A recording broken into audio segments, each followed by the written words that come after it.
Mantan Kepala Penasihat Ekonomi Presiden Rusia Vladimir Putin, Dr. Andrei Ilarionov, memberi kisi-kisi cara mengakhiri perang di Ukraina yang bisa dilakukan negara-negara barat. Menurut dia, sebuah tindakan embargo nyata pada energi Rusia dapat menghentikan perang di Ukraina. Ilarionov mengatakan Rusia tidak menganggap serius ancaman negara lain untuk mengurangi penggunaan energi mereka. Meskipun berusaha mengurangi ketergantungannya pada sumber-sumber Rusia, Eropa nyatanya terus membeli minyak dan gas.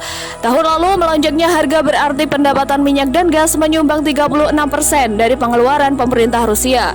Sebagian besar pendapatan itu berasal dari Uni Eropa yang mengimpor sekitar 40% gasnya dan 27% minyaknya dari Rusia. Pekan ini, seorang diplomat top Uni Eropa, Josep Borrell, mengatakan bahwa Uni Eropa membayar 1 miliar euro kepada Rusia setiap hari untuk energi yang mereka berikan. Jika negara-negara barat akan mencoba menerapkan embargo nyata pada ekspor minyak dan gas dari Rusia, ia berani bertaruh bahwa mungkin dalam 1 atau 2 bulan operasi militer Rusia di Ukraina mungkin akan dihentikan.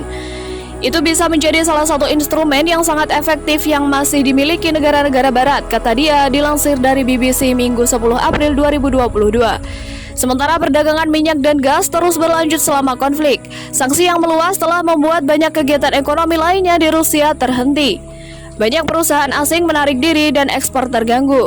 Sebuah survei baru-baru ini oleh Bank Sentral Rusia sendiri pun memperkirakan ekonomi akan menyusut 8% tahun ini.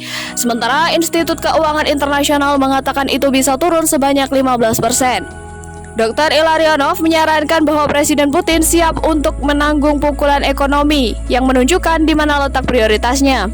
Pekan lalu, di tengah ketegangan dengan Eropa mengenai bagaimana gas akan dibayar, Presiden Putin mengatakan bahwa indikator utama kesehatan ekonomi Rusia, termasuk penciptaan lapangan kerja, pengurangan kemiskinan dan ketidaksetaraan, peningkatan kualitas kehidupan masyarakat, serta ketersediaan barang dan jasa. Angka Bank Dunia menunjukkan bahwa hampir 20 juta orang Rusia hidup dalam kemiskinan. Presiden Putin dalam beberapa tahun terakhir berjanji untuk mengurangi separuh jumlah itu.